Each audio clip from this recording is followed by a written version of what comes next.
Vous voyez une vue aérienne des marines.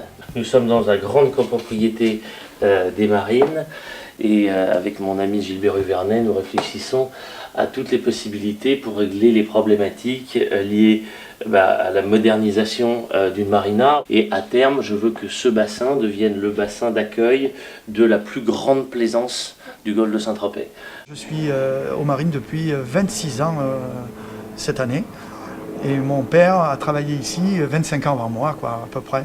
Donc à nous deux, nous avons l'histoire des marines complète dans la tête. Ce port est maintenant arrivé à sa 45e année de vie de cette concession qui a été établie en 1969. On a pu aménager de nombreux postes adaptés au changement de la plaisance depuis 45 ans. Donc cette plaisance s'est dirigée dans un premier temps vers des bateaux de 15-16 mètres et puis au fil du temps vers des bateaux beaucoup plus gros, 30-35 mètres. Et aujourd'hui, nous avons une capacité d'accueil jusqu'à 45 à 50 mètres pour les plus grosses unités. Nous sommes partenaires aujourd'hui des voiles de Saint-Tropez et nous en sommes très fiers. Nous recevons de très belles unités de Saint-Tropez qui viennent chez nous parce que Saint-Tropez est trop petit. Vous voyez, la course est grosse. Son problème, c'est la capacité d'accueil. Et nous sommes maintenant mis à contribution dans la réalisation de cette magnifique semaine du nautisme. Alors, les marines de Cogolin, c'est aussi une ville. Si Cogolin est aujourd'hui au seuil de 12 500 habitants, les marines, en pleine capacité haute saison, c'est environ 7 500 à 8 000 personnes. Il y a des commerces qui sont à valoriser parce que malheureusement mal positionnés par rapport à la veine nourricière tropézienne, qui est la RN 98. Et on a des difficultés à découvrir ce magnifique ensemble que sont les marines.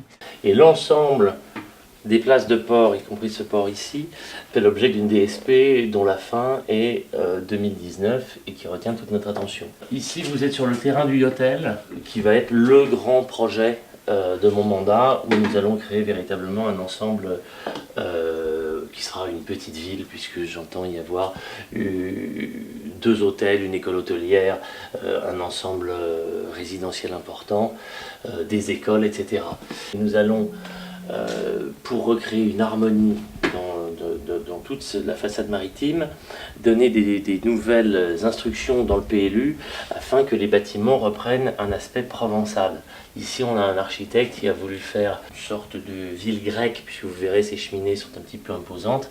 Et on va essayer, nous, de redonner cet aspect provençal, non pas pour singer Port-Grimaud, mais pour reprendre ce qui fonctionne bien à Port-Grimaud, à savoir certains aspects esthétiques. De même que vous avez ici le bassin de la Galiote avec tous les commerces, tous les restaurants, et nous allons mettre les plus gros bateaux ici afin que tous les commerces et restaurants puissent vivre à la vie. Vous pouvez voir l'historique, toujours vue aérienne. On avait un ensemble qui était des sablières. Vous voyez les cours d'eau qui arrivent, donc cette volonté chez nous de retrouver le cadre naturel.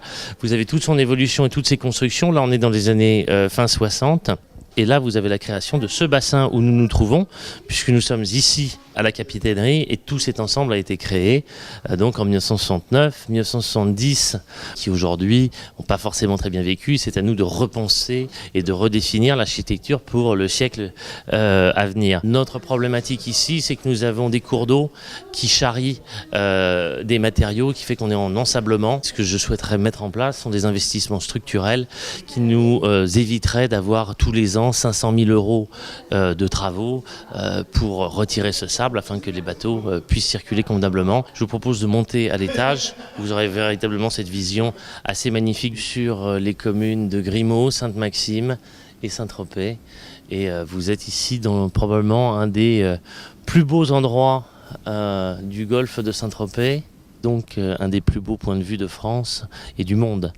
Vous avez Saint-Tropez et les voiles de Saint-Tropez, comme vous pouvez le constater aujourd'hui, en pleine action.